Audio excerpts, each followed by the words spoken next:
안녕하세요. 택작가입니다. 오늘은 10대를 위한 이공계 진로 콘서트 7번째 시간 여자가 이공계를 선택해도 될까? 라는 글을 읽어드리겠습니다. 그러니까 여자가 수학, 과학을 잘 못한다라는 그런 편견이 있죠. 근데 그건 진짜 사회가 가지는 어떤 그 불평등에서 유래되는 그런 고정관념이라고 할 수가 있어요. 오늘은 그런 고정관념에 돌을 던지는 그런 이야기를 좀 읽어드리겠습니다.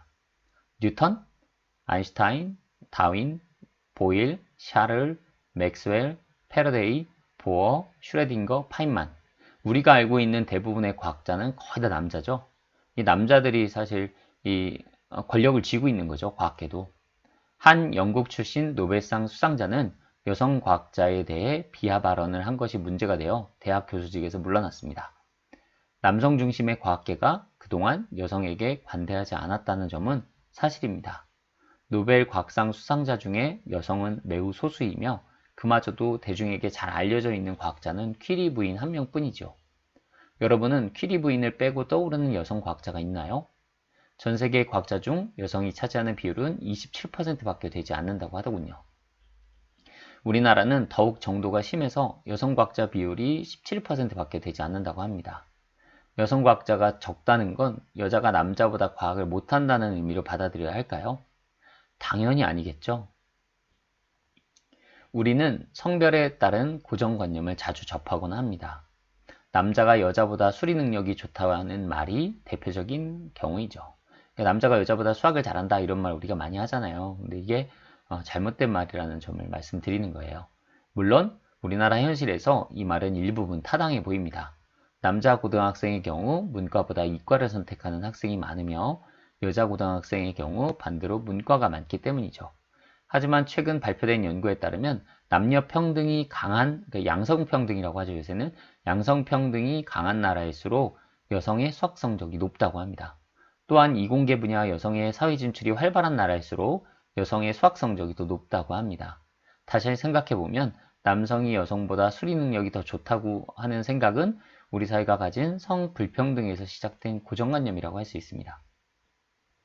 그러니까 이런 누가 우수하다, 뭐가 뭐하다 이렇게 말하는 거를 우리가 고정관념을 여기면 이런 양성평등 사회가 오지 않겠죠.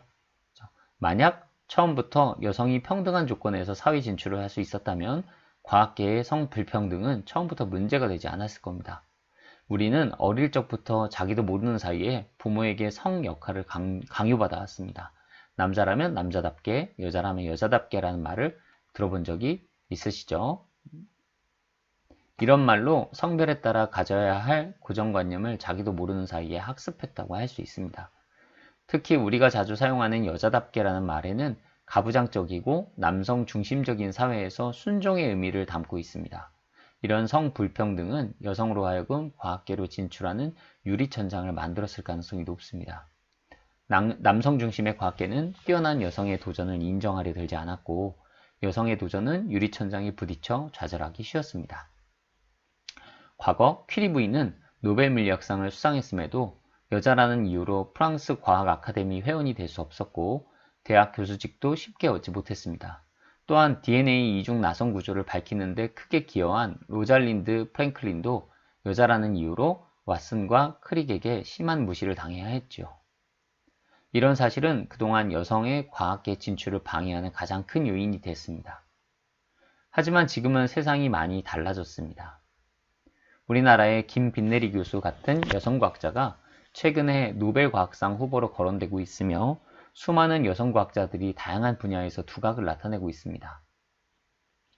환경부 장관과 국회의원을 역임한 화학자 김명자님은 남녀를 차별하지 않고 평등하게 대했던 아버지의 모습을 자신의 가장 큰 성공 요인으로 꼽았습니다.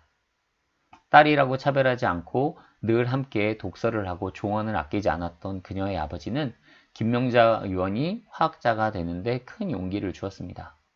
요즘 과학기술계의 거의 모든 연구는 협업을 기반으로 합니다.